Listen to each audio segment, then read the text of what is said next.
So good morning for another Saturday. Hope everybody's been doing okay with the wild weather back pretty much everywhere other than LA. I've got a brother that lives upstate New York in a small little town, and he sent me some pictures of the cars with the roofs just barely above the water. I mean, it's just insane. So if you've probably never ever heard of Newark Valley, New York, which Newark, I just instantly thought he must have moved to New Jersey and didn't tell me, but wow, I mean, it's just crazy, and I'm seeing it in all sorts of other places. So I hope folks are doing well.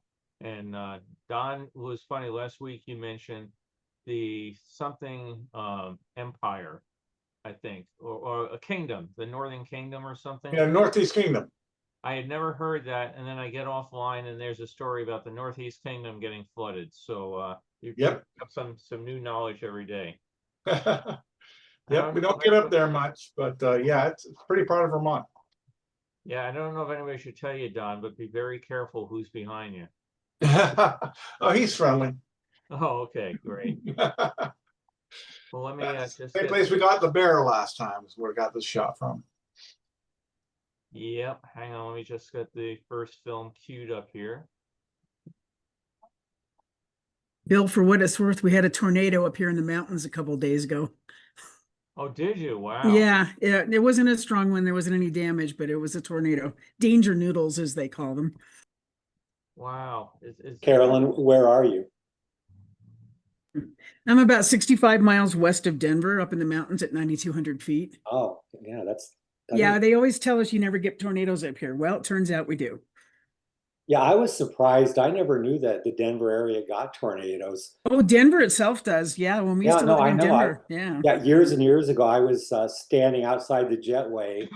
Oh, yeah. The old Stapleton Airport, and I look out the distance, like, that's a tornado. You know, they've had to close DIA for an hour or two almost every day.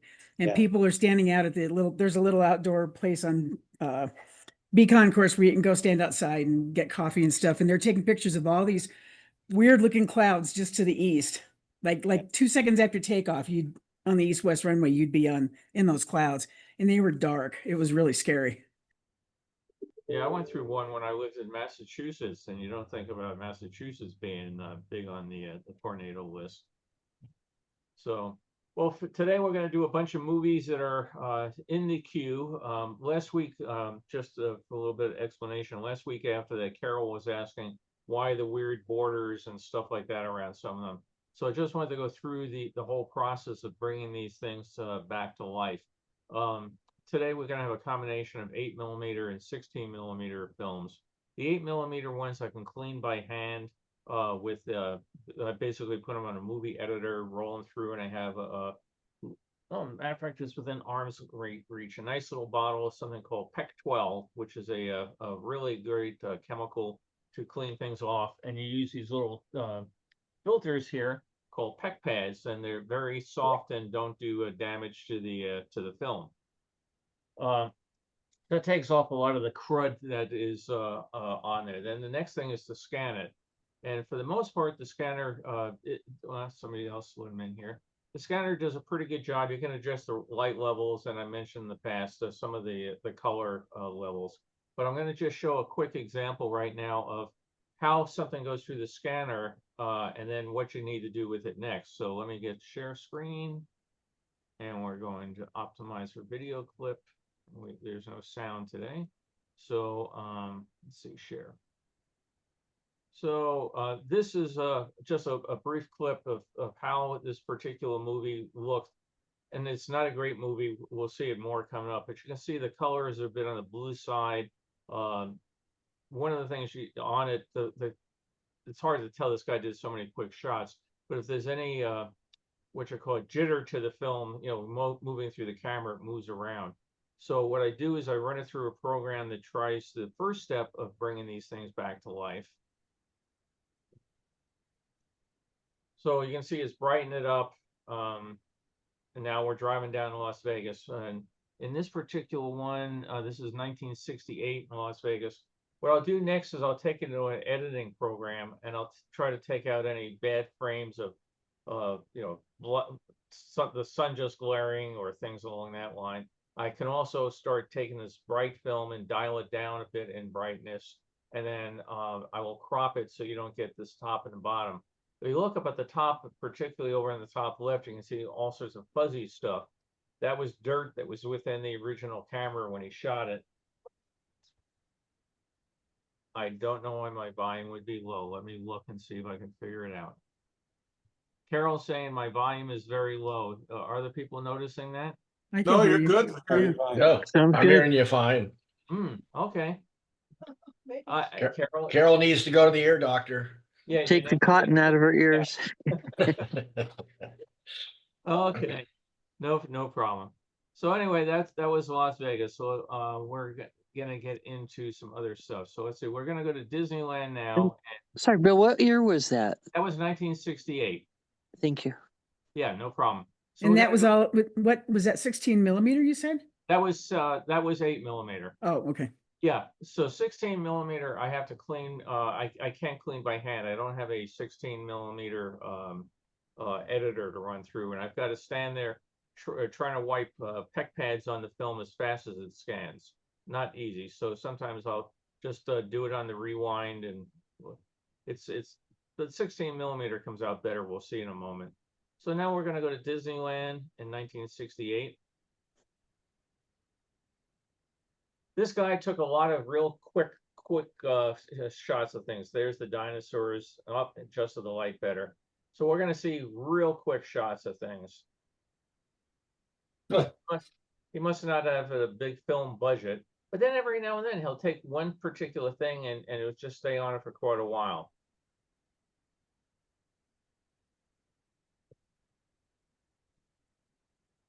Wow. Yeah, I mean, that's a storybook length, 9 seconds or less, right? Yeah. He That's must a have fast just clicked on slideshow. the film button. Yeah.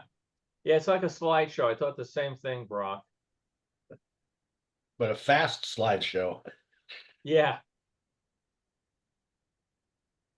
Well, Must we be get several Pinocchio's frames village of this nicely, stuff. and we get some of the topiaries. And she's wandering around, I don't know where, but we're gonna go visit some other Southern California attractions. My gosh, that hairdo. Palace of Living Art in Buena Park. And oh, that was all we see. Now we're at Knott's. You got to see that. Apparently all the art died. Yeah. No, you guess it's interesting. He must have had his wife shooting this, and this one will last a long time. But I figure maybe Cody will see a few things she remembers. Oh, we just got robbed. And he goes and sits in his chair waiting for the next stage to rob. I thought it was interesting. There's actually a chair for the guy to sit on. Yeah. At Disneyland, they would have made that a stump so it would be in character. Yeah, exactly. Back when they had live animals at Knott's. Hey, that's the rare red seal.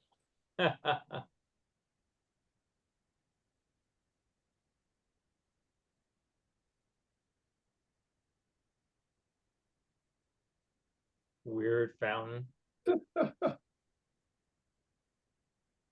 Dang, I wish he'd stay on some of these shots so I could. I know, you have to hit the pause button to see it. Oh, cool.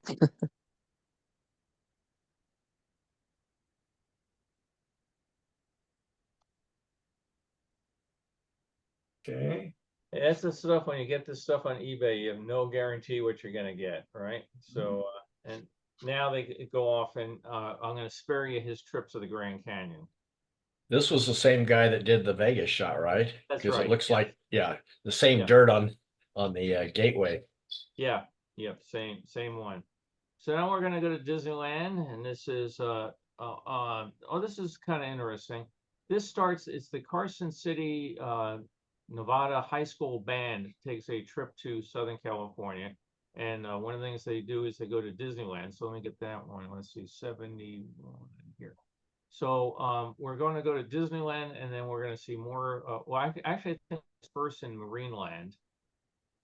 So yeah, they came here by bus, and they go to a couple of Southern California things, and then they go to Disneyland, and then we're gonna see them in the Rose Parade. So here they are at Marineland. This is December 30th, 1964. Oh, sorry, 1967. I had to look at my note there.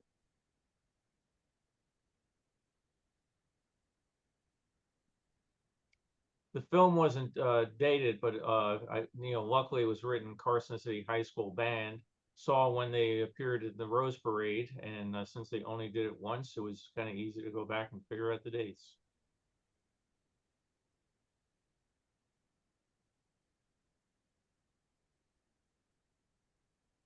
That's the old blood tank they used to have there. Yeah, I was gonna say. That was after the Orca was fed. Yeah. Motive that ship used to be a dinner cruise type thing in Port Sacal. Yeah. My parents went on it 2 or 3 times. I never got to go. I think I went once. Ran a tugboat.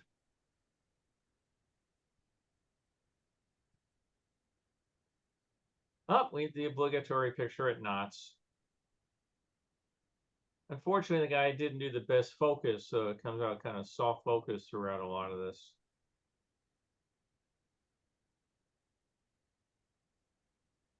And at Disneyland, there'd be a 20-foot barrier keeping you from touching the live steam engine, which I noticed they did have a fence the last time I went to Knott's.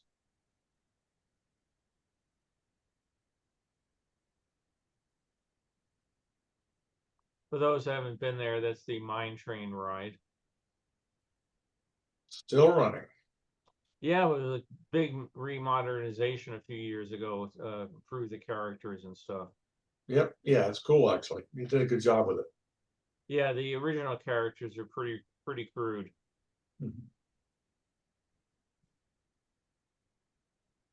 This is a sort of film when you get it, you go, is my scanner not focused? And you realize the guy's camera just particularly probably wasn't very good, didn't get real sharp. But now we're gonna go off and we're gonna go visit the happiest place on earth. He loves those Oh, those buses. buses, huh? That's a big band. Yeah, I was gonna say I don't know if it's all in one band, but it's certainly a large group of them. Well, you wonder if maybe, a lot of the bands going to the New Year's Day parade, they offered them this option to go to the different parks, and they'd have the charter buses take them all the different bands. Could well be, yeah. Yeah, when I was in college, we marched in the Orange Bowl, and they had all these offers of places we could go when we weren't practicing. So maybe that's what they did. Yesterday we had a traffic collision at Cal State Northridge, and we were trying to figure out where the hell were all these buses coming from. Turns out it was they were taking their international students on a field trip around Los Angeles, so they got to see LA traffic right up close and personal. So we got some nice shots here of the holiday parade. It's December 31st, New Year's Eve, 1967.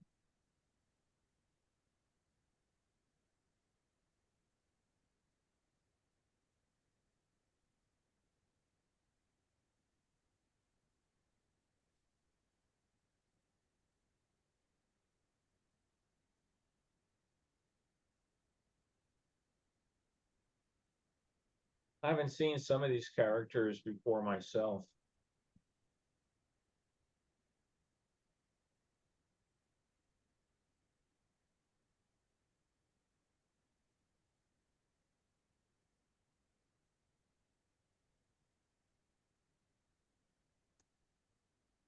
Well, they got to march at Disneyland.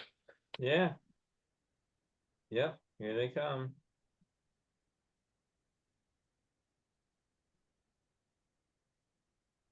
All these my kids grand- are ready to retire now. Actually, probably have retired now. Yeah. My granddaughter was in the Rose Parade 2 years ago with her high school, and they also marched at Disneyland. I guess it's kind of a package thing they put together. Look at these characters. I don't know who the hell they're supposed to be. Where would they march in Disneyland? In one of the, in the parade. Oh, sure, of course. I was just thinking the last time I was there wasn't room to walk, let alone march, but yeah, that makes Yeah. sense. Exactly.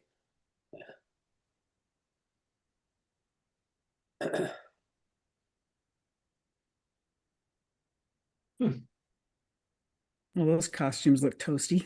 Yeah.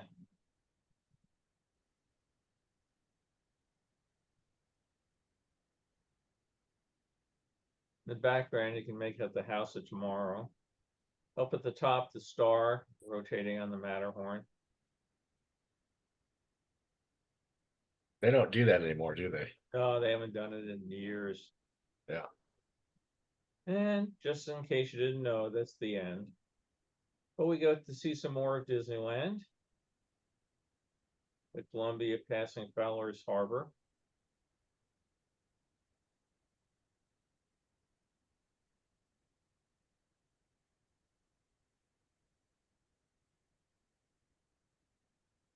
Bill, Yeah. yeah, how deep would that would the water be for something that big? Oh, it's about 3-4 foot deep. Yeah, it's a flat bottom boat and it's locked to the track, so it's Oh, okay. it's been balanced. You know, you don't have to worry about it tipping over. You don't have to worry about a heel. Yeah. Right, right. Okay. Thanks, guys. I actually have still pictures of people one day swimming. They did something back in the 50s, brought some boys club in, and they were out there swimming in the river, and you can see it's not particularly deep.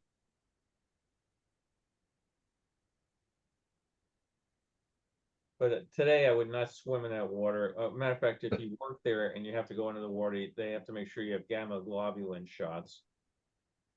Because the water is so recycled, it just goes through the park over and over and over again.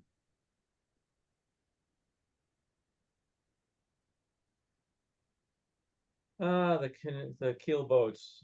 You didn't see again when they fell over. Everybody wants to be up top. Those are gone, right?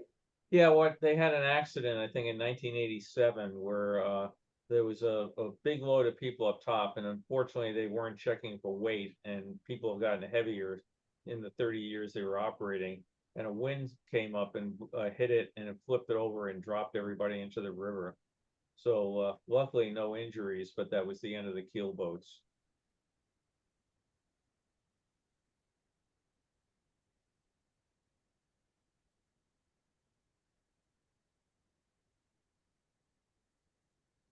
You wonder how many times that boat has gone around that river. Yeah.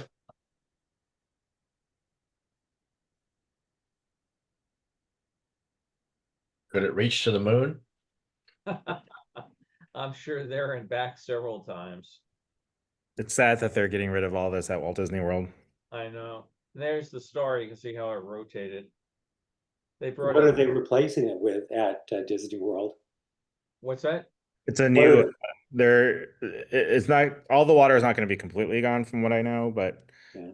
it's going to be a Cars Land. Land, yeah, attraction. So the boats will be gone. Yeah, and the island gone, all that stuff yeah. gone. I think they're leaving some riverfront area along Frontierland, but Yeah. Yeah, yes. that in front of the Haunted Mansion, because it's supposed to be a Hudson River mansion. Yeah. yeah, according to the pictures, the water is gone in front of the Haunted Mansion. Oh, So really? yeah, according to the concept art, you know how things go. So Sigh. It'll be the pond of America. Yeah. The Douglas moon rocket venting steam there. It's getting ready for takeoff. So that's the little touches I think, like you miss on a still picture sometimes. But I think it's the little touches of things Disney did that, makes it an immersive experience. Now we head off to the LA Zoo. The rocket always looked better with the TWA paint job, in my opinion. Yes, Bill, what year was this film again? 1967. Okay. So TWA was before Douglas or after? Before. Before it opened with the park. Oh, Yeah. Wow. So I'll do more color correction and dial down the red on people like our glow in the dark walrus here, or whatever it is. Elephant seal, maybe? Yeah, elephant seal, right.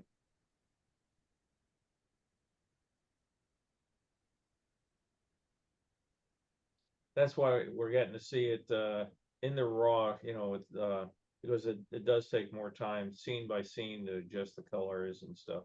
Oh, Marineland.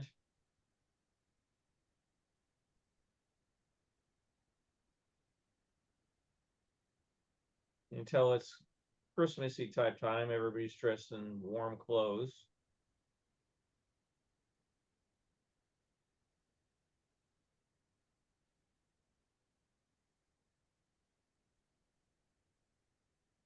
It was such a shame they took that out.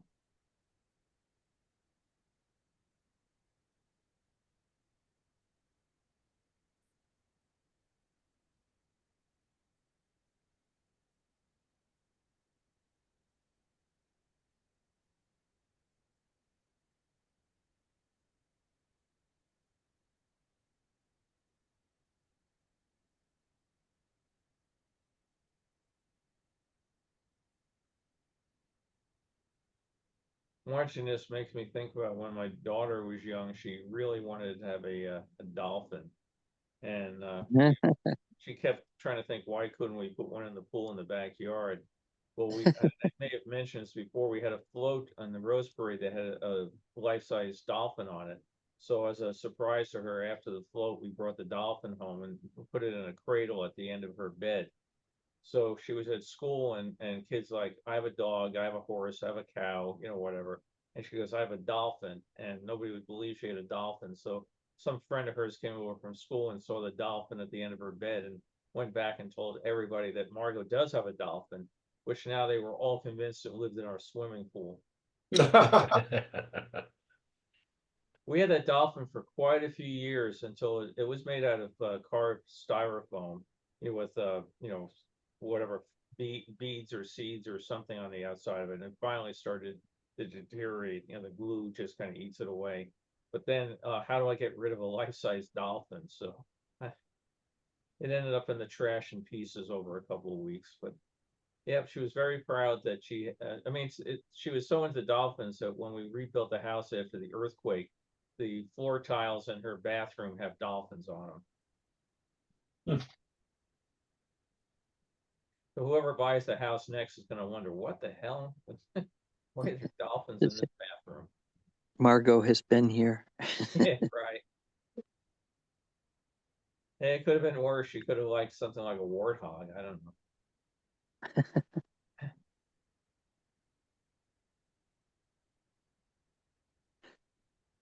Some trivia, I read that flamingos, the more pink they are, is because of the brine shrimp that they eat in their diet.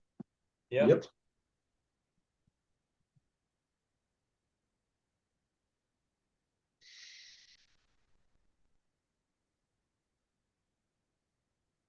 Where is what is in where the Marineland is located now? Like, is it just houses or something?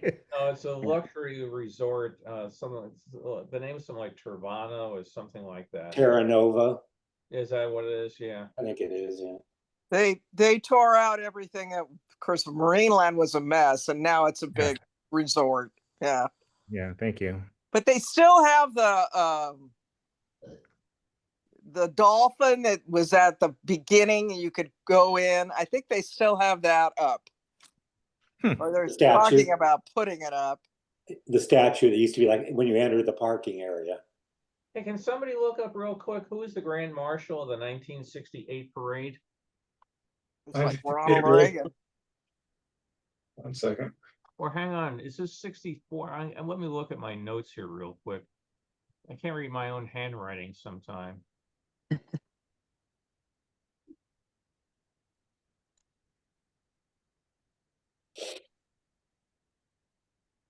It's either it's 64, I guess. Sorry. So this would be the 65 parade.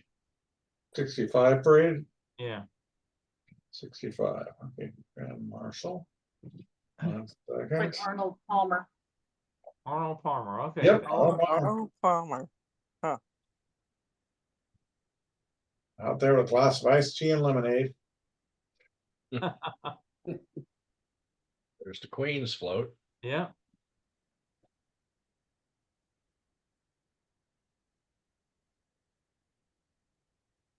Michigan Glory Band. this was when I was growing up back east and we'd watch the parade as, you know, in between shoveling snow, thinking, boy, I'd like to go there someday. Never dreaming I'd be out here, that Carol and I would work on so many parades. So Joey, have you ever been to Disneyland?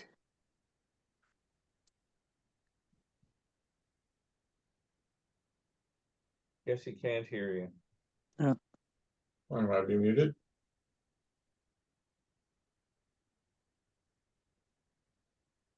This is where the editing will come into effect. It's also interesting when you, for me having lived in this area, you go and you see how many of these businesses have changed hands or names or, you know, gone or whatever. If you go down Colorado Boulevard in Pasadena today, none of these businesses are still there. This Bob Hope Extra on cover of magazine. There's a big auto dealer, isn't there? I seem to remember. Yeah. Different name now. Yeah. Last time I was up there, which has been a few years, it was like all upscale, like Tesla. And, Yeah. Show cars. Yeah. Yeah. Joey's coming back.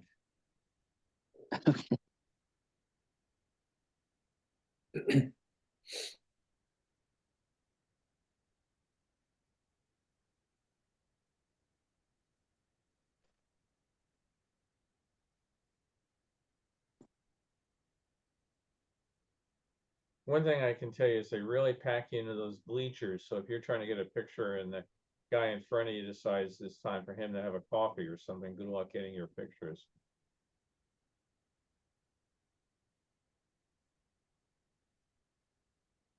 Or they put their kid on their shoulders. Yeah, that's where you probably get in big trouble for that. Or they just put their head in front of you. Yeah. Sabotaged by his own family. I had a friend that got a chance to ride a horse in the Rose Parade. He was a horseman. He was from Colorado, and he was Buffalo Bill. Oh, neat. Up at where Cody's grave was. So they asked him, and it was a whole group of people dressed as different Western figures. He was an older gentleman, and he told me that they made him line up at midnight and sit on the horse. He was supposed to sit there until 8 o'clock in the morning. And it was extremely hard for him. And then, of course, he had to ride. It was fine. You know, he rode the horse down Colorado Boulevard, no problem. And then you got to go up that side street. And it was all over. The group says, wow, you were great. You want to come back again? And he goes, no. No, that was really hard. Evidently, they make you sit there or stand there all night long. And it's really cold. Yeah, it's cold. I mean, not compared to East Coast cold, but yeah. No, they bring you all over there and then they get you lined up. I don't know if they make you sit on the horse the whole time, but they basically, because they're gonna have floats and everything coming behind you, they have to get everybody into Yeah. He probably didn't sit on the horse the entire time. I'm assuming he could get off and sit down or something, but still, it was probably very hard for him. Oh yeah, I bet. Then what they also do is they do the final judging. There's several rounds of judging as the floats are built. But then when you bring them over there, the final judging, if you have performers or anything on your float, they all have to be there singing, dancing, or doing or whatever. And then they do the final judging. And then just before the parade opens, then they announce who the winners were. So Carol and I would be driving over there at 0:30, anxiously awaiting for the call to come in and find out what we had won that year. Bill, I Yeah. just did some checking around this parade. The year before was Dwight D. Eisenhower was the Grand Marshal, and the year after was Walt Disney. Yeah, I thought Walt was after. That was, yeah, that was, That was the year Walt passed away. yes, it was. Yeah. Yeah, in the January, and he died in December. If anybody wants to see more about how Rose Parade floats are done, if you go to billcotter.com and look for the Rose Parade entry on the first page, there's detailed descriptions of the 4 floats Carol and I designed.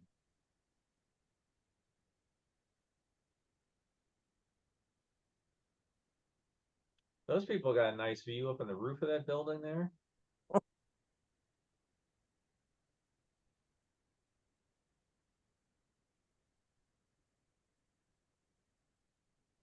Do you have any sense of where this is in reference to Orange Grove, whether that's where the museum is, the art museum is now? I don't know. I guess we could look up and see where the Rolls Royce dealer. If this is Colorado Boulevard, which I think it is, it's Yeah. past where the parade starts on Orange. Is it Orange Grove? Yeah. Yeah, starts on Orange Grove and makes the big Turns turn. the corner, and the museum is right there. No, I know that. I was wondering if this was what the museum replaced was. There was a Dodge dealership earlier, I think. Oh, I I don't saw know. Dodge, and talking- it kind of looks like it's near that area, but I can't tell for sure. You're talking about the Norton Simon, is that correct? Yeah, yes. Yeah, it's just an Austin Healey dealer shown. So if anybody can research where the Austin Healey dealer was in Pasadena, or the Jaguar dealer, or Yeah. Rolls Royce, Plymouth. Plymouth, Chrysler, Rolls Royce, we got them all. Hmm.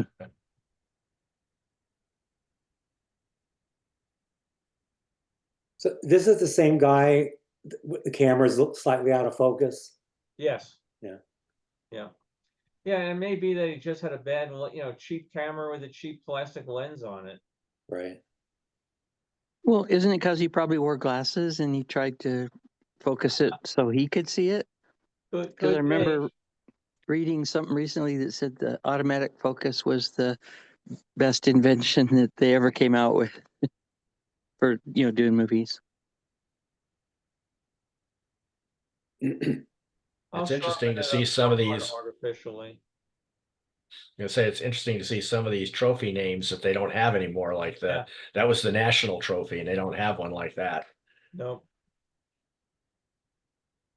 Plus, some of the trophies that they still have are for different reasons now. Yeah.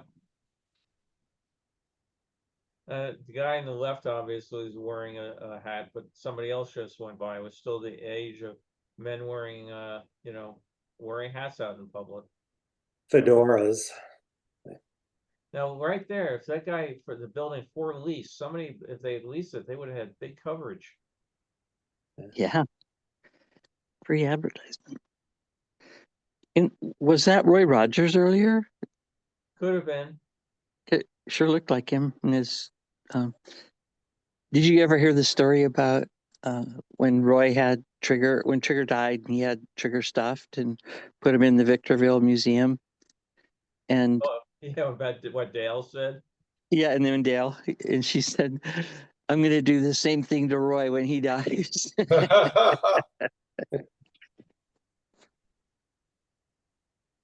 Yeah, where did Trigger end up? He also had Bullet, his dog, stuffed.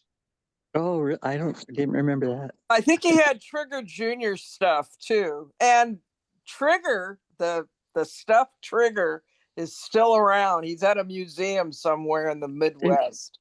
Oh, I thought he was in Victorville. Oh no, they closed that museum and they auctioned off everything.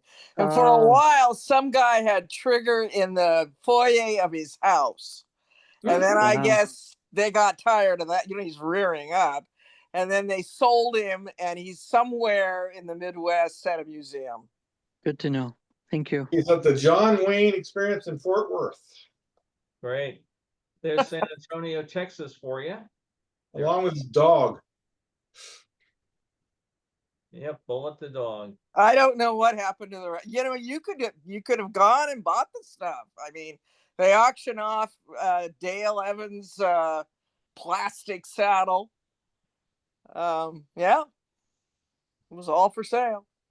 Huh. Of course, that was after Roy Rogers and Dale Evans had passed away, so the Yeah. family didn't want to keep it up, so they sold it all off. I think Mandy would be upset if I put Trigger in our living room. I wouldn't have mind Trigger in my living room. My husband would have divorced me, but Imagine having to dust it. Yeah. he was very tall. You would have had to have a very tall, very big house. Yeah. The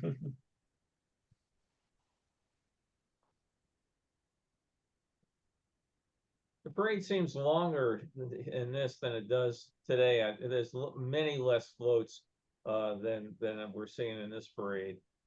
They've just become so expensive. So all sorts of companies and sponsoring organizations have just dropped out.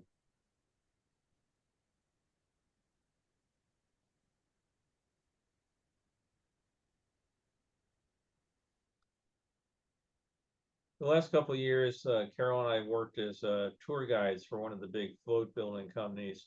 And that's what happens is one company will build 20, 30 floats, or whatever number for the parade. And, there's not Burbank and some of the others are still the, small guys building one float, but it's become a big business situation for the survivors.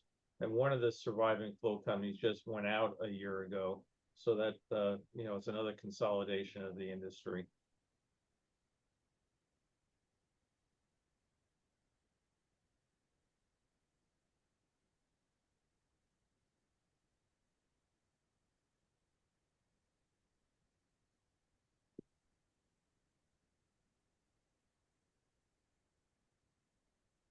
Cal State Poly is still doing a float.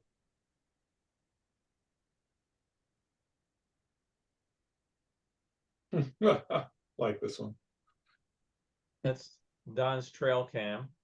Yep. That was the city of Downey.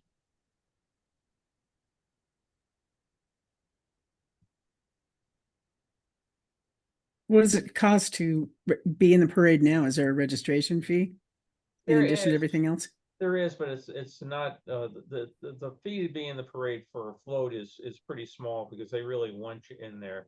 But they have all sorts of very rigorous things you have to pass as far as safety of your float, getting your float down the parade route. Like I mentioned, they do several inspections, and if they decide your float is not going to make it down there, they'll just pull it and you won't be in it. But they do things like, oh, now we get to see some of the Rose Bowl game that day. The tires for the floats, for example, are filled with foam so that they can carry more weight because the weight of the chassis is sometimes pretty significant. But also that way you can't get a flat on the route. But they combine and then they'll do drills where they'll all of a sudden ring a bell and you have to have everybody off the float on the street in under 60 seconds. So when you design the float, you're always having to design escape routes for everybody that's inside the float and everybody that's on top of it. They have a very well rehearsed and oiled machine as far as pulling it off every year. Yeah, I was going to say one of the years, one of our floats had a train coming down a track and it was stopping because there was a cow in the middle of the track, and the cow was animated, but that was before electronic animation. It was all manual. So there was somebody who rode the whole parade in the belly of that cow, but they had to prove they could get out of the cow safely, be in that escape thing along with the guys that were driving the float and running some of the other animation. Yeah, things. Well, did Look, that Bob, show business, huh? Yeah. Yes. Now this reel is 16 millimeter. He's going to start, and then I'm going to say, whoop, the color balance wasn't quite right. We're going to go backwards. We're reversing time. I feel like Superman turning the world back, but now we're going to go in the right direction. So again, this is all shot on 16 millimeter. was really nice when I got it. Unfortunately, it's the reel of film was about 1/3 Disneyland, the rest 2/3 Easter egg hunting and going to church. So which I will not subject you all to. But it gives a real nice sharp image on 16mm. Obviously, you're dealing with a much larger frame, and people tend to have a more expensive camera with better lenses.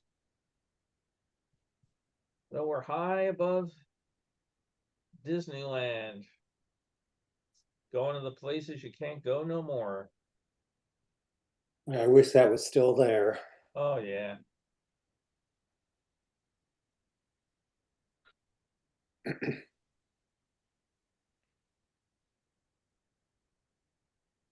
I was talking to a friend about like how many elevated places you can go at Disneyland these days. There really isn't too many beyond like the treehouse and the second level, what used to be, you know, uh, America Sings Carousel of Progress area. Right. You guys catch the guy sitting on the rock on the Matterhorn? Yeah.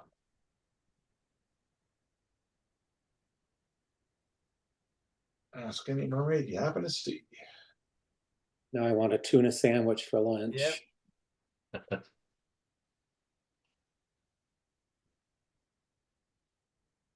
And now we head home.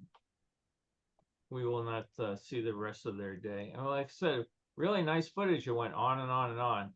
Now we're going to go to Expo 67 just for a change of pace. This is 16mm again. You can see the top and the bottoms, the margins are going up and down there. That's because it's stabilizing it for the image that was in this shot.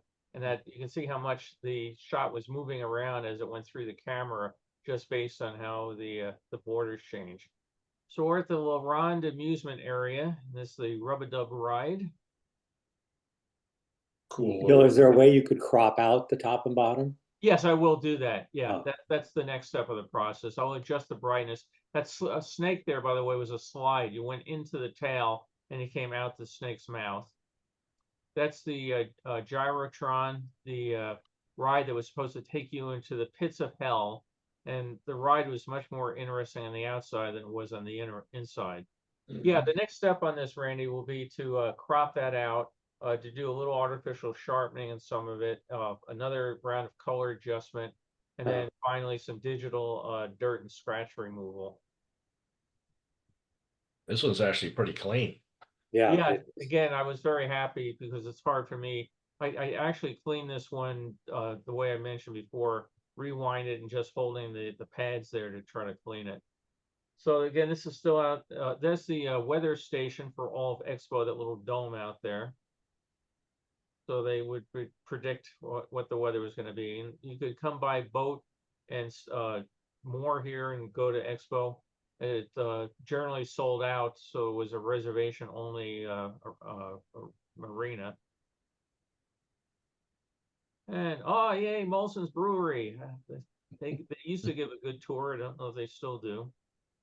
That was our favorite beer of college. We were just across the river, so we would go and pick up a case of Molson's. It was funny, you pull across the border and you know, they say, where are you going? It's to get beer, and half back again. They would just look at you, wave, and they didn't even stop you.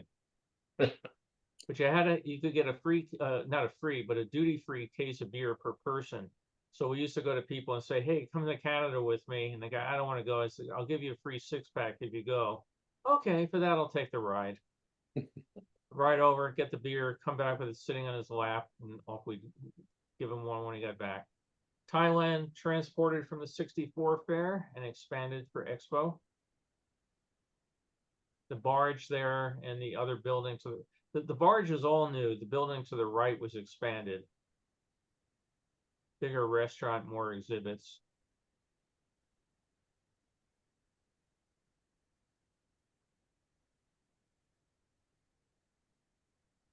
Kaleidoscope.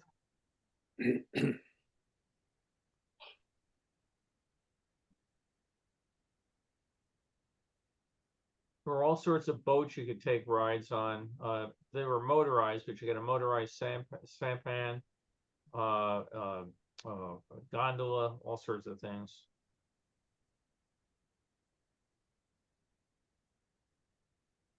Again, even though this guy had a nice 16mm camera, people just didn't clean the gates of these. Look at the dirt on it.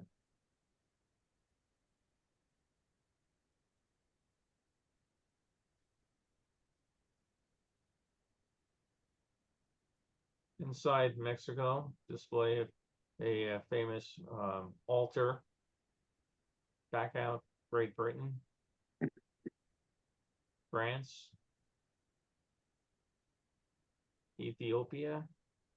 If he had adjusted for the interior light level, could he got a better shot than that one was? Yes, yeah, Yeah, so he probably just took it in, took the picture, never thought about changing brightness or anything. that's right. Little fake forest looks good there. What's that? Little fake forest, or are those supposed to be fake Well, that's mountains? one of my favorite designs, Canadian pulp and paper. We're going to see that at the very, very end, the host and hostess of it. But yeah, that and there's Africa. Over the years, you know, when they put other pavilions in there, what do you do with it if you know, your original sponsor was a paper company and now you're Interpol? You know, they painted just all sorts of weird colors. According to that book, This Was Expo by Robert Fulford, that Canadian pulp and paper was the most photographed pavilion. Oh, was it? Yeah. That's what he says, yeah. It also had a really nice sculpture outside, which has no name. It kind of it looks like a Mobius strip. That was kind of neat looking. That giant hammer and sickle there is just basically plywood with metal, you know, covering over it. So it looks pretty impressive. And we go inside. I think we're inside Czechoslovakia right now. Boy, howdy. Could be also Soviet Union. Yeah, I think we're Soviet Union. Sorry. And again, he didn't adjust too well for going inside.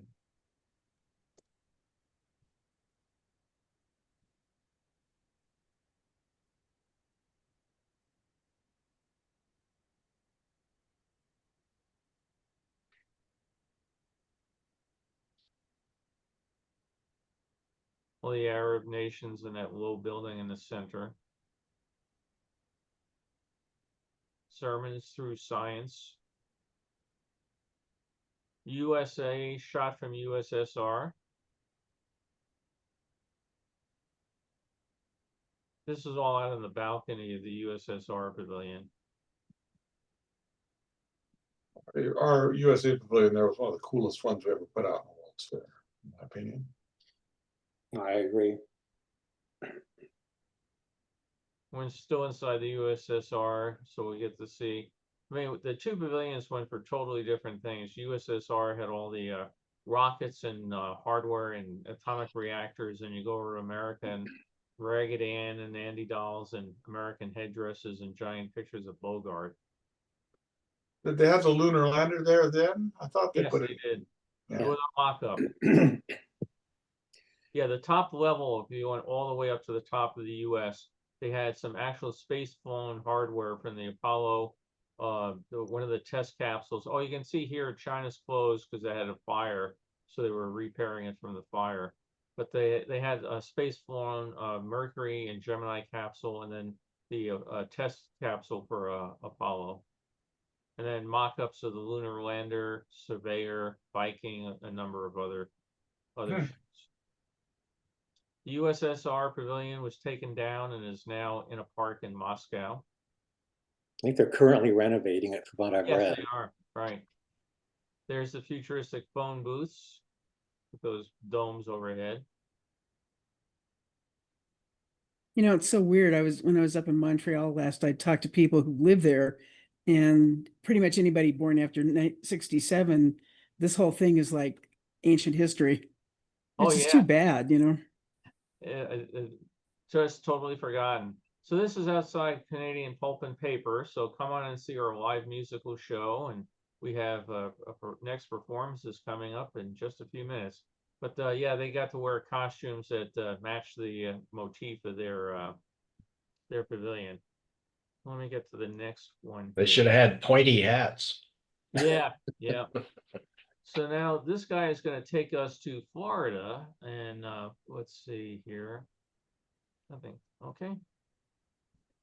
Bill, you were mentioning the difference between the exhibit of the US and the USSR. That was true at Brussels, Montreal, and Osaka. USSR went kind of a hard sell propaganda, and the US went kind of soft sell. Yeah, it's even up at what you call it, Spokane. It was sort of the same situation again. I guess that's just a motif that they love doing from the USSR. Yeah. So this is the same fellow, we're ending the same reel, but now he's gonna take us to Florida. So we first get to go out to, I don't know if it's Kennedy or LaGuardia, but we get to go on board. We're all gonna dress up for our flights because everybody dresses up, right? Yeah. Come on, Randy, you should know, does everybody dress up? Oh, yeah, right. Yeah. And we get down to Florida and somebody's growing cotton. So those are all bowls of cotton.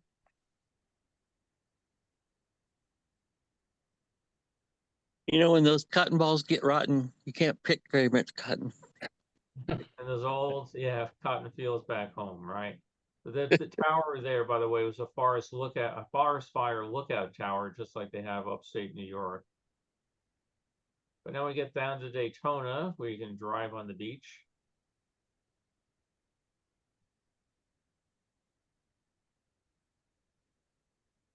Did you have to pay to drive on the beach or just No. drive on? We went down there in about 1971, and the driver of the car, the guy who owned the car, was asleep in the back seat. And the driver drove onto the beach, and he was so busy looking at the other cars driving up and down that he actually drove and got the car into the water. It was scary getting it back out. Not to mention the salt water. Yeah, I was gonna say. We took it to a car wash immediately thereafter.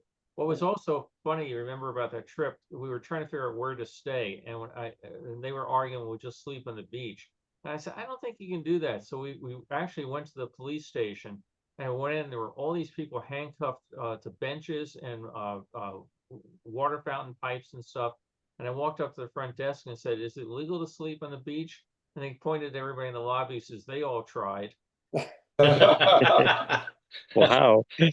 Yeah, so I said, you know, we don't have much money. I don't know where we can stay. And the guy says, look, you seem decent. And you came in, you asked a good question. I'm going to send you to my cousin's campground. And I'll tell you what, if you get there after 10 o'clock, he goes to bed. If you get there after 10 and you're out before 7, you won't have to pay anything. Oh my gosh.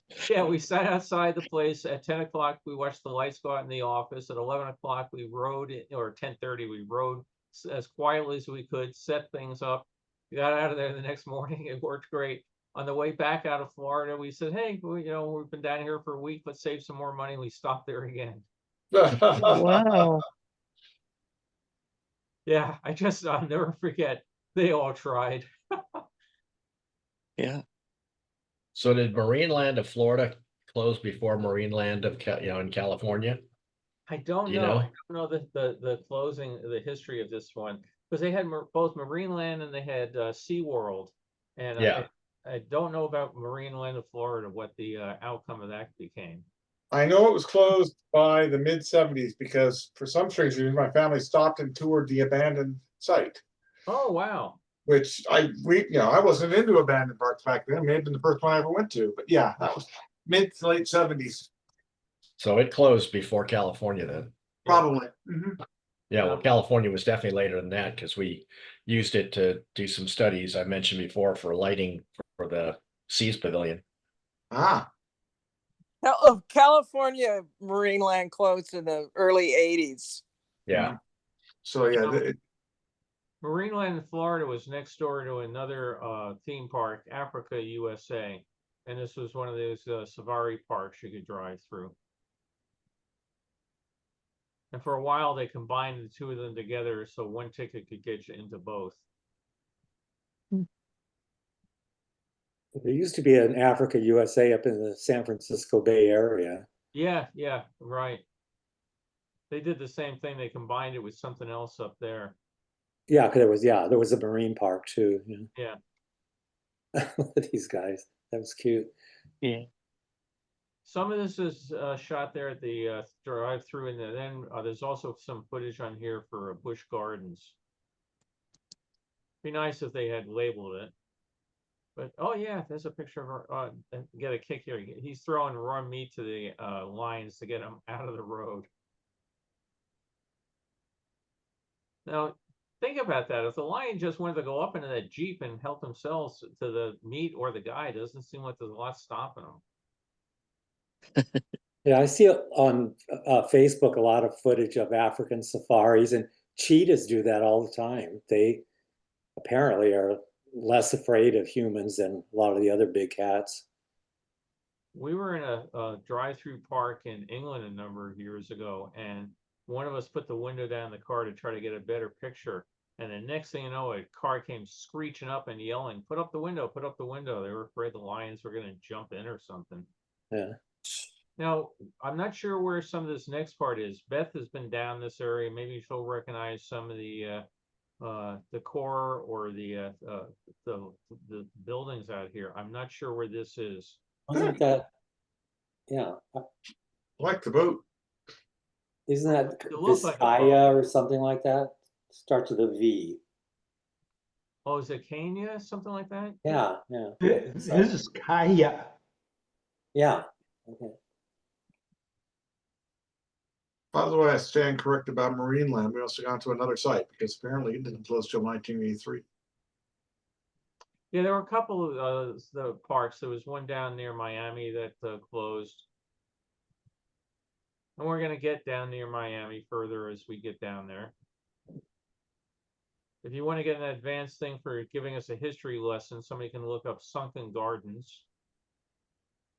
Something Gardens? Sunken.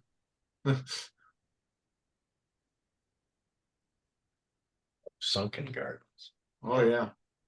It's actually kind of interesting, you know, another one-man band starting something that becomes a big thing. This place is nice. Yeah, Wasn't it someone's home at one time? I believe it was.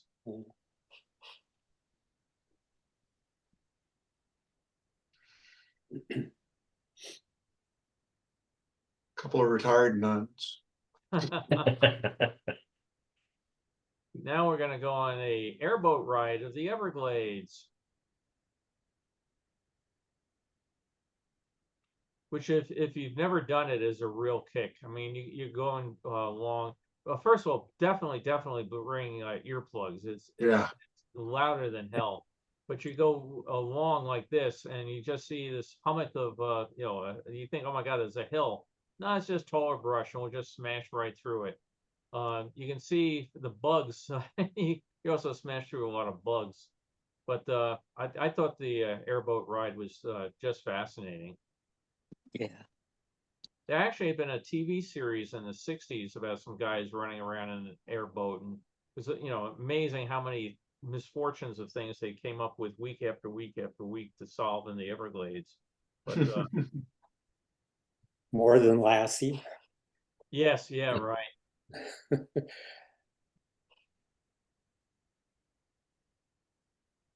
didn't quite get all the exposures quite right, but Carol's growing plants like that in the backyard. A cypress swamp.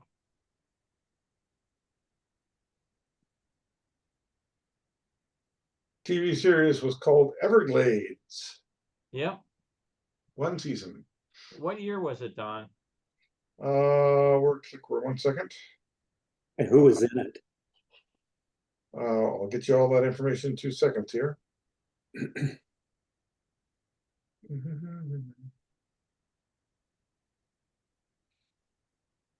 Looks like Burt Reynolds did some work with it. Oh, here we are. Everglades series 1961-62. Yep. Ron Hayes starred as Constable Lincoln Vale. Yep. Lincoln Vale of the Everglades. I still remember the song. Now visit some of the relatives probably who have moved down to Florida. One season, 38 episodes. Wow. That's what they did back then. They generally shot for 39 episodes, and then they would do 13 repeats during the summer to ran out 52 weeks. Yeah, during the pandemic, I started watching That Girl with Marlo Thomas. Uh-huh. First season, I thought, is this ever going to end? I mean, it's a cute show, but like, I think it had like 31 or 32 episodes. So Yeah, now they do 13 or something. you get paid like, Yeah. $1 trillion. Yeah. Yeah, I'm not sure where any of these figures or anything are shot. Do you remember Annette being in the Danny Thomas show? That was Yeah. a fun series, or Yeah. fun bunch of episodes. Yeah. The She one I played remember was when she Gina. got like Gina, chickenpox she or was a something. foreign exchange student. Yeah.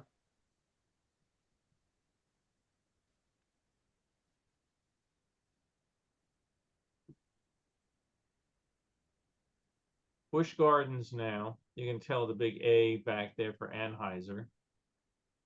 Before it became a theme park. It was Yeah, mostly- remember when we had the Busch Gardens out here with the birds? Yeah. It was still open when I moved here, and I never went. I really regret that. Oh, it was neat. It was free. That was the best part about it. Yeah. And you got to And they sample built beer. Yeah, then they built the amusement park and they had admission for that. But the brewery tour, you got to ride on a monorail, go through it, and at the end you got a free beer. It was a good deal. Yeah. Unless you were a kid, Yeah, well then like I was. I drive by this former site of it very often, and the only thing that's there to tell you is there was the pedestrian bridge that went over the railroad tracks, which is still there with no ramp up to either end of it. It's just looking weird, a bridge in the air with nothing connecting it. Bridge to nowhere.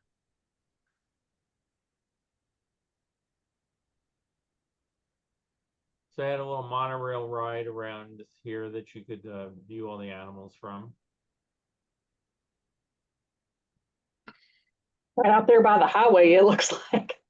Yeah, it's right next to a major road. Just like in Africa. Yeah. And there's Sunken Gardens. Again, if you somebody can fill up folks in on the details there, we're just coming to the end of it. We'll check it. Was Yeah, that lots of flamingos today. an independent theme park of some sort? Yeah, it was basically somebody built it and then just started adding on to it and adding on to it. And I think it was building out of pieces of coral, stuff like that.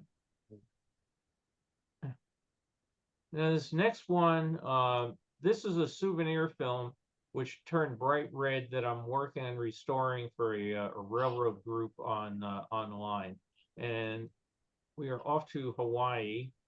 This again, the souvenir film where the guy just does, we're gonna see all of Maui in 17 seconds, so it goes real quick. It again, this is something you would buy. But then we go on to some very nice footage of the Lahaina Railroad. So if you're into trains, you might enjoy. Wow. The railroad was shut down. It had been a sugarcane hauling railroad, then it was turned into a tourist railroad. It was shut down a number of years ago, and all the cars put in storage.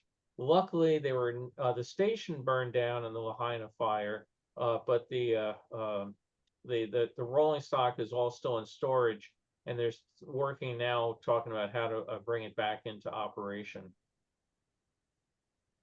But a gorgeous engine, and the diamond stack and the cattle catcher. They're Yeah. really good looking. Did that run engine. from Lahaina up the hill or what?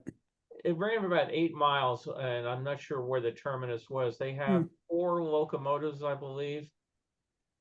Like I said, this thing was about as bright red as can be. I've got to dial the red here, but I was able to get some green back and stuff. I shot this through a very strong Sugarcane. filter. You shot this through a blue filter and it's still this red? Oh yeah, you should have seen how red it was. Wow. Oh no, it was solid red. You wouldn't have sworn there was any other color still in it. Yeah, Are Bill, I they? don't know if you remember, I sent you an Expo 70 slide years ago and you color corrected it for me. You know, on, what do you call it? On the cloud or whatever. Yeah, it was amazing. It was completely red. And you brought back all the color. It's amazing what the computer can do. Yeah. But yeah, the Lahaina Railroad, like I said, you still end up with the what you call it, the cars of it. But the station, that a lot of the track burned down. Now we're going to go up to Lake George in New York in 1965. Oh, hey, Visit Santa's workshop. I'm gonna be making a trip up there sometime this summer. You got to get to Santa's workshop. It's a great spot. Yeah, I think you saw the picture. We drove by. I'm gonna go there again and actually explore the ruins. We drove by Old Frontier Town Uh-huh. on the way home, but I'm gonna go up to Santa's workshop. Those are the two places I remember from when I was a kid.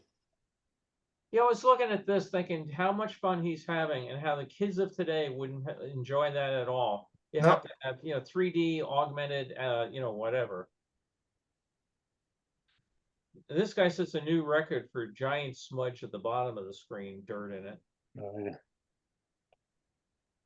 But Santa's workshop, they have I think we've seen in other videos, they have the North Pole, which is refrigerated, and you can come out. It's in the middle of summer, hotter than it can be. The thing has still got ice on it. It's kind of a neat thing. Yeah, they had that at Santa's Village in Felton, Mhm. up by Santa Cruz. Yeah. You beat me to it, Beth. I was just about to post the link on Sunken Gardens. There's one shot in here of a goat that just does not want to let go of the bottle. I think it's on this reel. Yeah, my buddy Bill took his granddaughter to Santa's Village just a couple of years ago and sent some pictures of it. Just, boy, that brought back some memories. So when we're up in New York this year, maybe we'll have to stop by.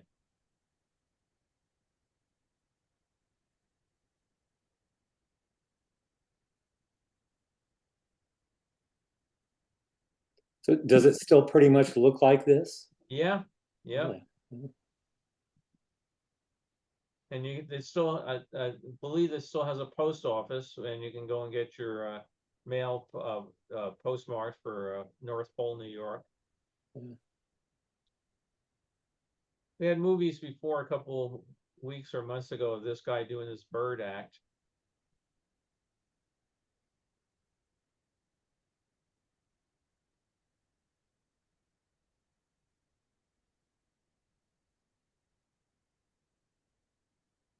Apparently, it's an hour and 45-minute drive from our house. Oh, that's not bad at all. No, make a trip there, stop by, photograph the ruins. I'm actually gonna. There's the North Pole. Yep. Oh, I'm gonna spray some clothes down with anti-tick stuff and actually go through the woods where Old Frontier Town was and see if I can find the ruins of it. Yeah. Now they did a ceremony here about the first Christmas, and here come the three magi. Ah, it was much greener in Israel than I remember. Wonder how many kids stuck their tongue on the North Pole. Well, I know at least one, but I'm not naming names.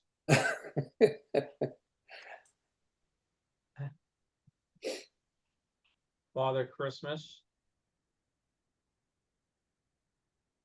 Yeah, I think this is the one. He just doesn't want to give up.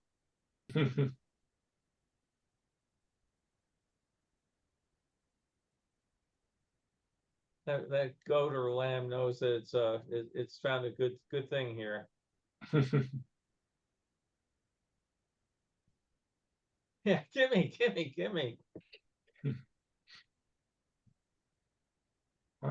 you could go in and actually meet Santa.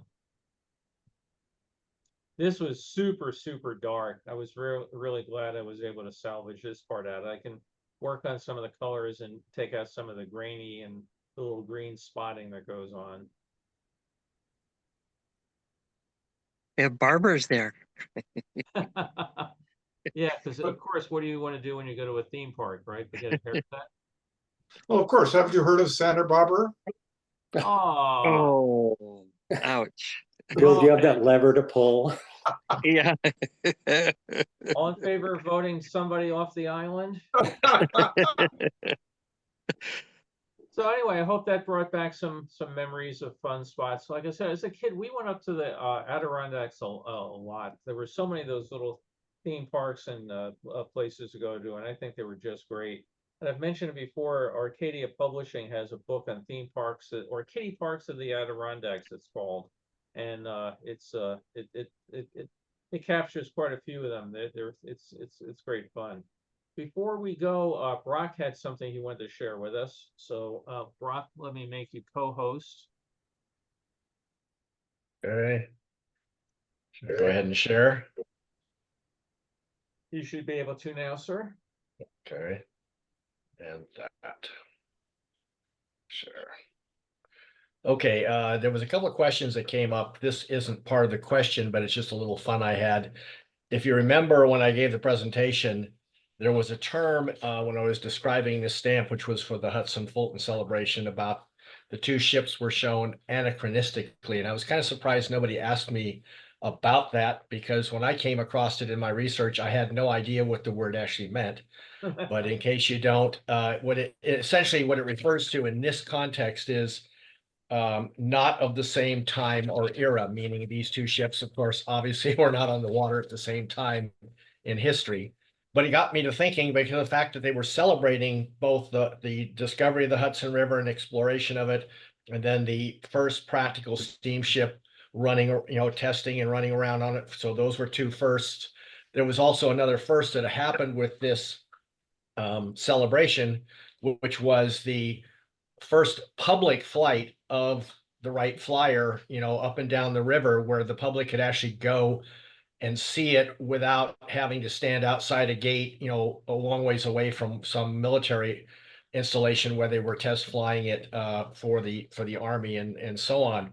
And so they could have, had the stamp cover all three of those, and that would be seen right there.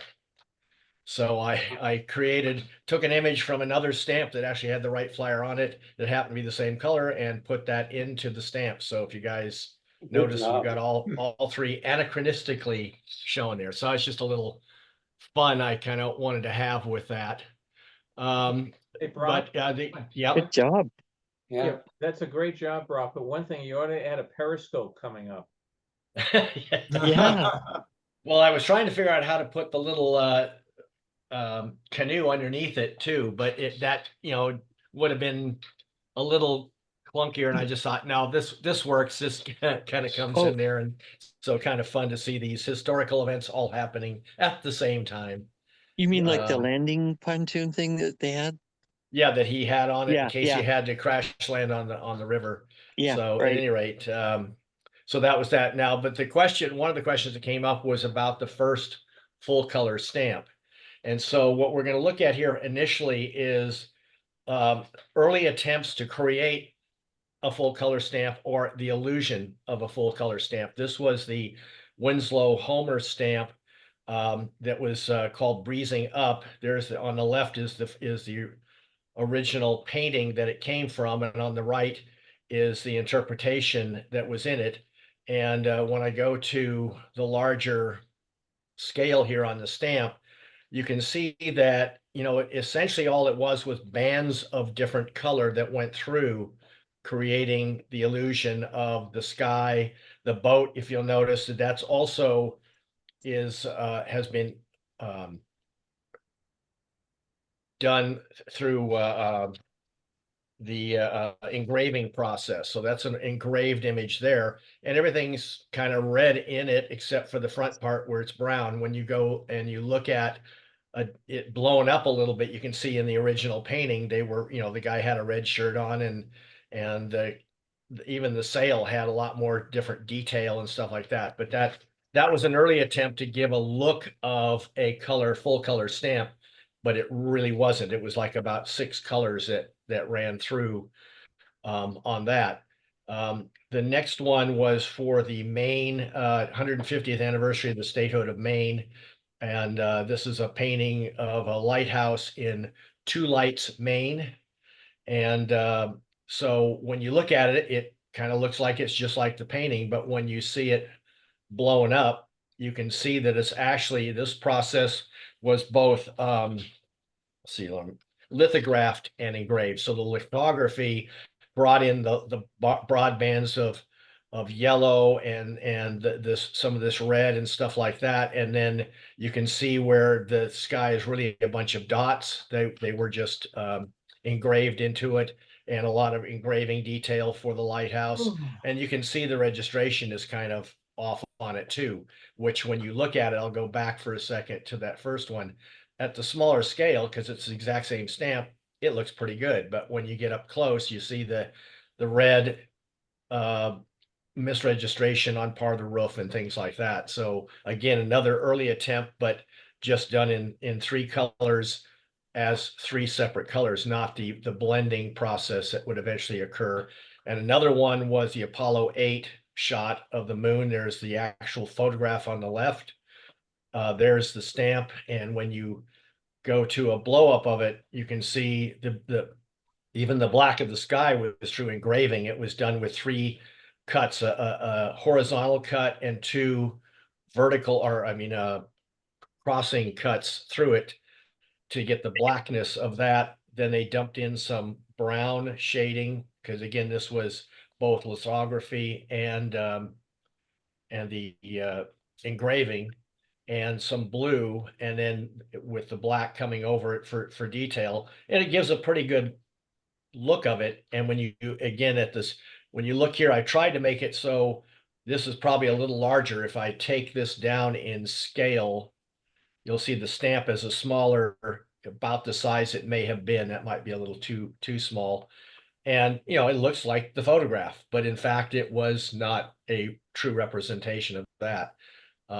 We'll move on now to the next one. And this one, I put this picture in because I want Bill to comment on it, because he does all this color correction.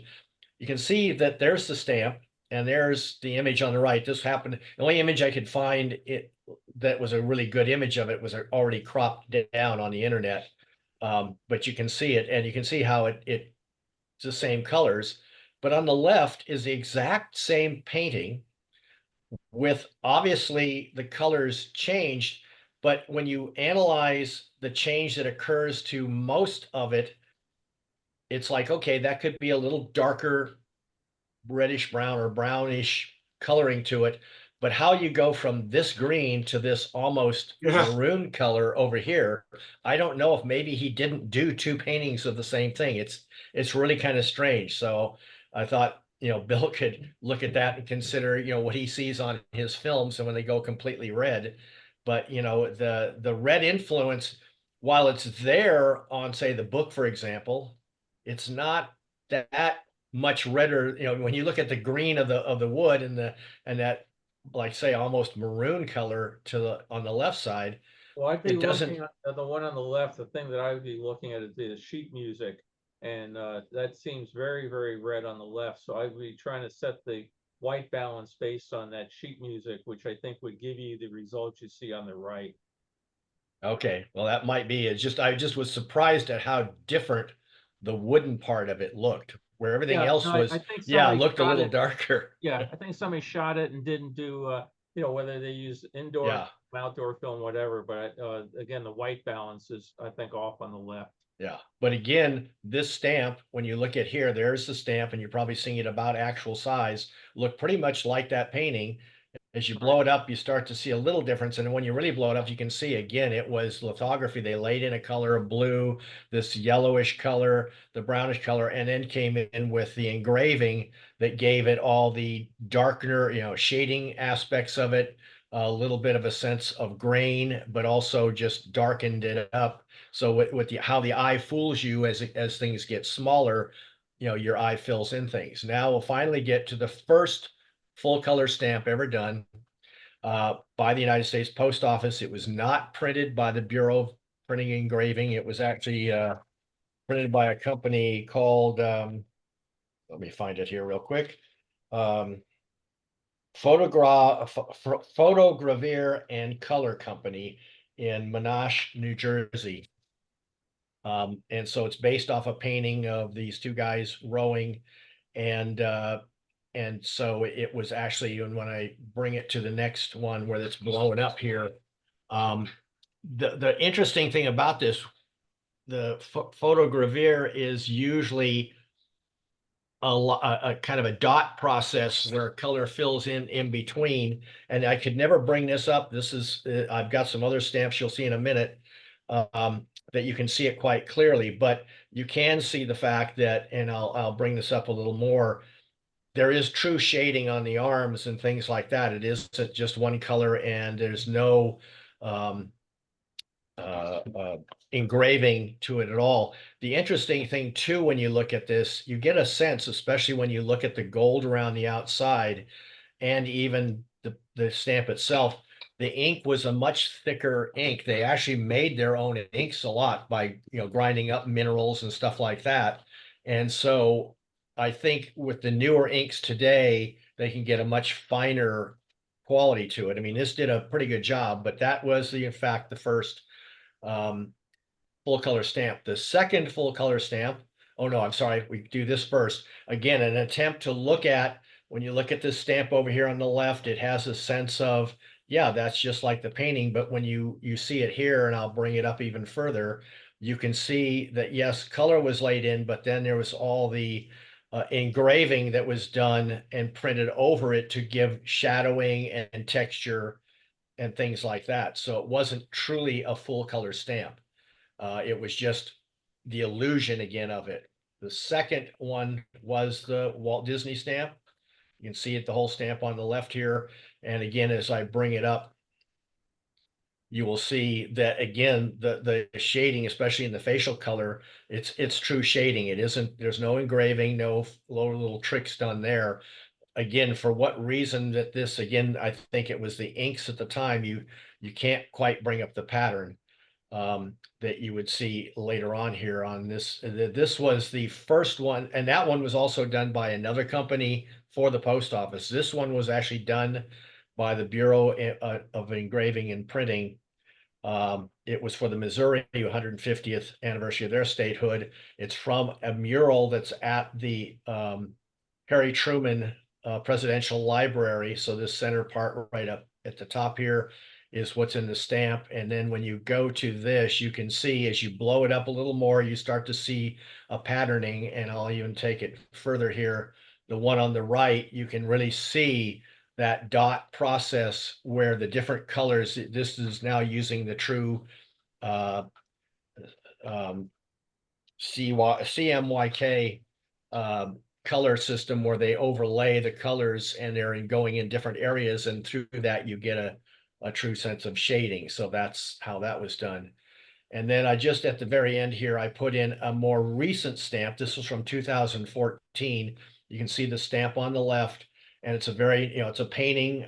This painting is from called Grand Canyon by Thomas Morgan of the Hudson River School. That's what these stamps were celebrating, the Hudson River School. As you bring it up in detail here, you'll start to see again, the dot process. And what's very interesting when you compare it, I'm going to try to pull this over a little bit. You look at this tree, you see some areas that are almost like, well, white. And what are they? They don't, at the full size, you can't see much, but when you get into this, and I think, let me pull this over a little more, what you're seeing are these areas here where you're seeing through the tree to the sky in the background. But the actual printing, again, when you blow it up, it doesn't at all kind of give that illusion. But again, what your eye does when you look at it gives the actual effect. And you can see that the inks are much finer. You don't get that kind of thick layered look that was in that first stamp. So that was just a little background on some of the move over to full color. And now they're doing it with the photogravure, and they're doing a lot of it also with the lithography is used still quite a bit in presenting these stamps. So that's just a quick little answer to some of that. And Tom had asked about the first color stamp. So Great, Ron, you know which before one you was take that actually it. down- Before you take it down, to go back to the Walt Disney stamp for a second, and I have a Sure. question for you as you do. Yep. When they do an engraving of a stamp and, say any particular stamp, you've got when they print it, they're obviously printing a sheet at a time. How do they get the one engraving onto 30, 40, 50, whatever images they need for all the stamps? In the photogravure, it's handled a little differently. That's more of I think, a chemical process, but in the older stamps where it was the truly engraved stamps, they made a master that was a reverse, well, all of them were a reverse image. And that's the mind-boggling stuff, the fact that these things were made in reverse, but they'd make a master, in a sense, stamp of a real hard steel with all the engraving in the reverse of the, in other words, what was carved in is now sticking out. And then the actual plates that they print from are a softer steel, and they roll those. The master is a rolled thing. They roll it over it and impress that in, because the process for the printing was not ink on, like, if you ever I took printing class when I was in junior high school, because they offered those sort of classes in those days. And you'd make up cards and stuff like that. And you used where you put the ink on the top of the letters, like a typewriter would be almost, but instead of the ribbon, you had the ink on top of it, and then you'd press the card against it and you'd get the ink would transfer. On postage stamps, the ink is actually in the inset carved out portion. There's a cloth or a squeegee. As it gets inked up, the squeegee goes across and removes any ink from the surface, and then the paper is put under great pressure and pushing into it, and it pulls the ink from within those recesses. So you're not seeing an ink that was pushed onto, but it's kind of like it's sucked up by the paper in one sense. And if you remember in that presentation, I talked about how some of the colors in the newer modern engraved printing that they've done when they commemorated the 100th anniversary of a particular stamp that originally came out didn't look quite as vibrant. And I think that's probably because of the process of, again, the inks are finer with that thicker ink. Even though they were squeegeeing across, you would leave a slight amount of that residue, and that residue obviously would also transfer into the paper, filling in a much lighter same color onto the paper, besides the heavier actual engraved portion. But it is an interesting process. I never knew how it worked. And in this Yeah, stamp, yeah. I'm wondering if you could do me a favor. Could you mail this to Bob Iger and tell him this how Walt actually looks? Yeah. That audio Yeah. I've been trying to figure is terrible. I was Yeah, gonna ask, the face is awful. yeah, I was gonna ask about that. I've just seen it, on Facebook and all. I didn't even know that was in the planning. Oh yeah, they've been on it for quite a while, and then they had Joanna Miller was trying to get the company not to do it. You have some of the family thinks it's great, some of the family thinks it's not great. But Yeah. I don't think they should have done it. But when they did it, I don't think they did it very well. I mean, his face just doesn't look like Walt. Yeah, the pictures or the short video clips I've seen, it doesn't look like him. Yeah. Yeah, well, I think we don't have somebody like a Blaine Gibson that was so fantastic at creating what the faces looked like. I don't know if I told this story once before. When we were doing some of the stuff for the Great Movie Ride, one of the famous movie stars that we were doing, there was I can't remember her name, but there was a woman, an older woman, who did a lot of sculptor work. She had worked under Blaine, and he would use her for certain work and certain things that that he wasn't doing personally.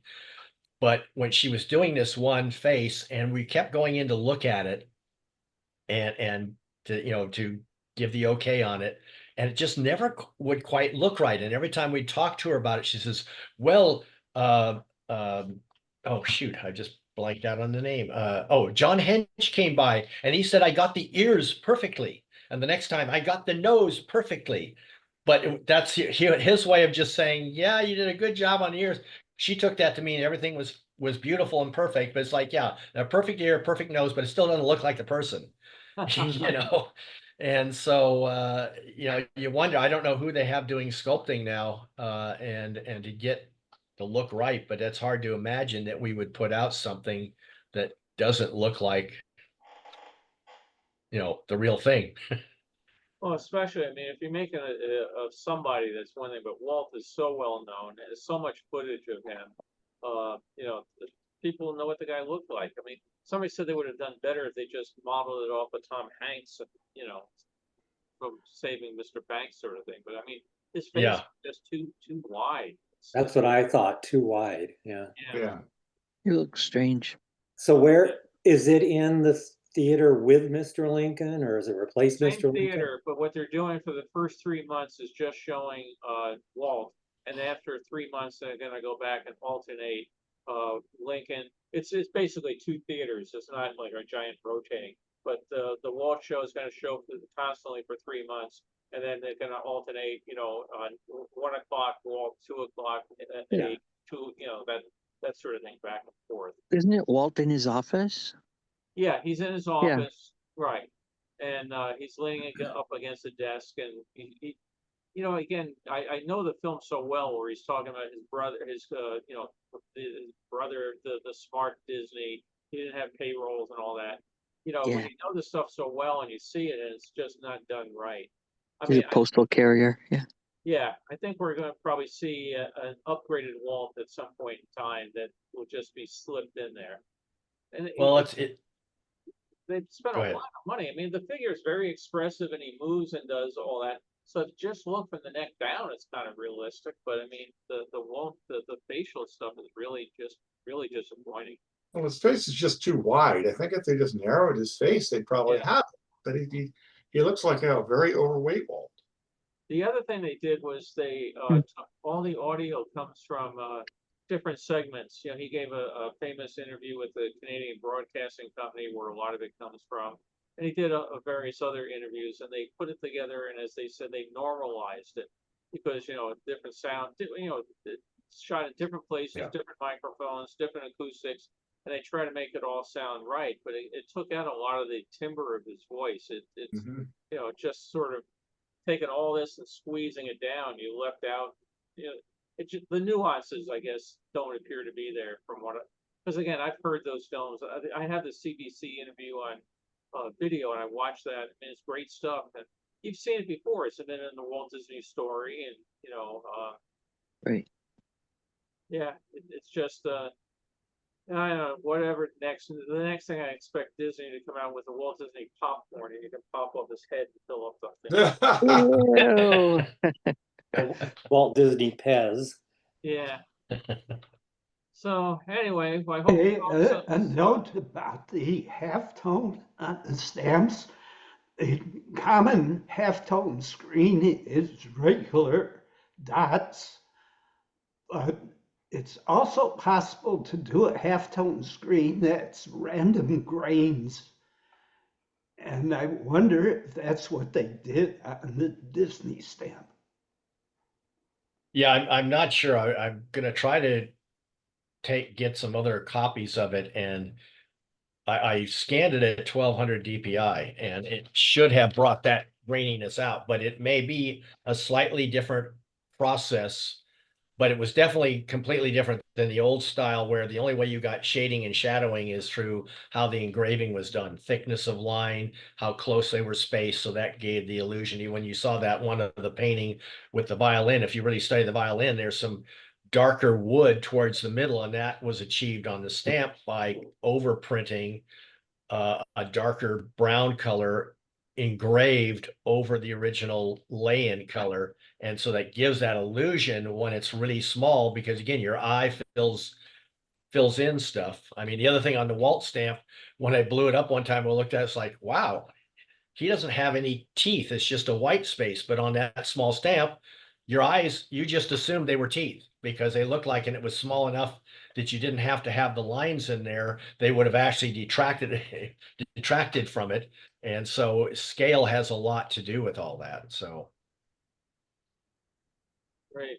Well, appreciate the update. You answered my question on how you take one engraving and make 50 stamps on a page, and Yeah, they just impressed all 50 of them in there. Those were the plates, and they'd make several different plates because Right. over time, with the tremendous pressures that they had to use to bring the ink, from that crack that or cut into the metal onto the paper, they would start to sometimes break down, especially when you're printing 150 million stamps, or in some cases over 1 billion stamps. It's they're not going to last forever, so they'd make several plates until I they do remember started to reading break down. articles about, this plate being replaced because started showing breaks in it. It's even on a different thing, like the Hardy Boy books, the old, the Hardy Boys and Nancy Drews, they did the same thing. They printed page after page, of these things, and they'll start saying, oh, you can tell this is, and people break this down. This is, whatever, the house on the cliff, and this is the 23rd printing, and you can tell because on page 62, the bottom fell off the E, sort of thing. Yeah. Then they'll replace that particular plate with another one, and oh, the F bit's back again, but on this one, the page number fell off, or, I mean, people have done exhausting books on, every variation of those.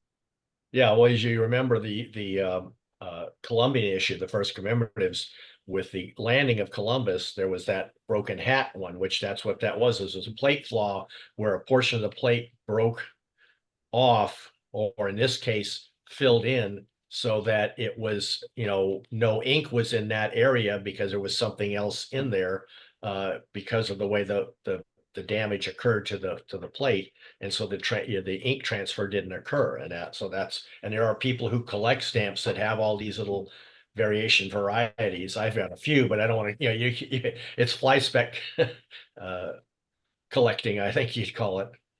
One thing before we go, the one where you added the plane in, I think you ought to post that on a Facebook postage stamp and say, hey, has everybody seen this variation? I've got it. Yeah. Is this a plate flaw, or did they actually intend this?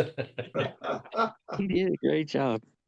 I still think you just ought to add like the, Disney's Nautilus in the background or something. Yeah. Well, that's the thing right now with it used to be, pictures don't lie, right? I mean, it used to be, somebody bringing a picture as evidence of something. You could go to court and Perry Mason would always win the acquittal, because he had the picture. Today, that just doesn't matter. I mean, did everybody see the thing that happened at the Coldplay concert this week? No. The guy goes out to the concert, and they put him up on the Jumbotron, and he and his girlfriend, who is mistress, realize it, and they split apart and try to hide. And the announcer says something like, they're either very shy or they're having an affair. Well, it turned out he was the president of the company. She's the head of HR. They're having an affair. Well, people have started doing all sorts of memes based on it. So I saw one today of Luigi with Princess Zelda, and I mean, it's just all these things. Put the voice at the bottom of the sea, Captain Crane with a mermaid. It's amazing what you can do with AI. It's just to take people and put them in there with the exact same look of surprise on the face. So, Brock, coins had that same issue with die cracks. Yes.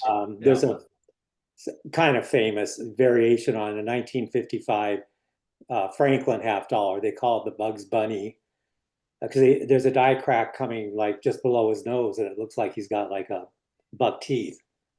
Yeah, no, there's those things, and they don't get caught. As soon as they get caught, they remove it. They'll go try to look through the coins, but they don't see that, they don't know when it happened, because at some point that you can't inspect every coin that comes off the line. One of the most famous of that would be, at least in our lifetimes, of my lifetime anyway, the 1955 double die Lincoln cent. I mean, we're not talking about slightly off. We're talking about, you look at it and you kind of get dizzy. It's so far off.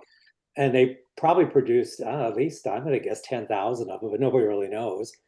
And of course, smokers were the lucky ones, because the way they got out to the public basically was in New England. And back then, let's say a pack of cigarettes was 48 cents in a machine.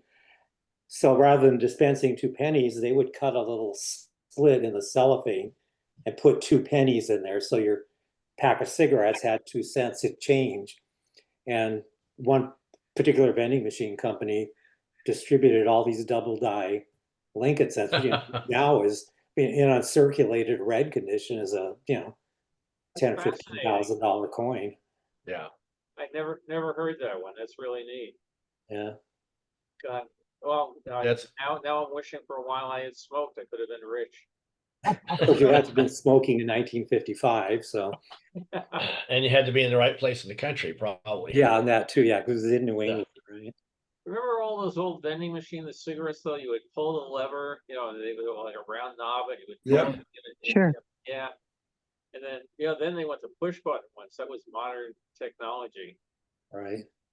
I real quick before we go, I can remember. Do you remember back in the New York City subway, they used to have vending machines for things like candy bars. You know, and you get all the heat of the subways. You'd open it up, and the thing would have been like melted and cooled 200 times. But they also have soda machines there, and I remember standing there one time to go get a soda, and the guy in front of me goes and he puts the thing in, and it shoots out, ice comes down, and then all the soda comes down, and then the cup comes down. Yeah. Oh, no. The guy turned around, he said, "They've even automated the drinking," you know? Yeah, the whole thing was just totally out of the thing. So, I said to him, your misfortune is my gain. He goes, "What do you mean?" I put my dime and pushed the button. The ice came out, the soda came out. I told it off the cup, another cup came down. I said, "Now you can go get another one." But I mean, it was just totally out of his thing. But as long as there was a cup in there, you were okay. I've kind of had that happen where the cup came down, Oh, and then I just went in and tilted to the side, and yeah, all the beverage went dripping down the side of the cup. yeah, great stuff. Well, I hope everybody has a good week, and I will probably have some more movies next week because Carol just brought the mail in. I saw some more packages come in. Oh, boy. There's always stuff coming in the door here. And matter of fact, it's funny things pop up on Facebook as a reminder. I got to get back to restoring some of my family movies. So maybe some week you can see the Cotter Kids up in Lake George. So That'll be hope everybody fun. has a great week, and we'll see you soon. Okay, Thank you, Bill. bye-bye. See you later all.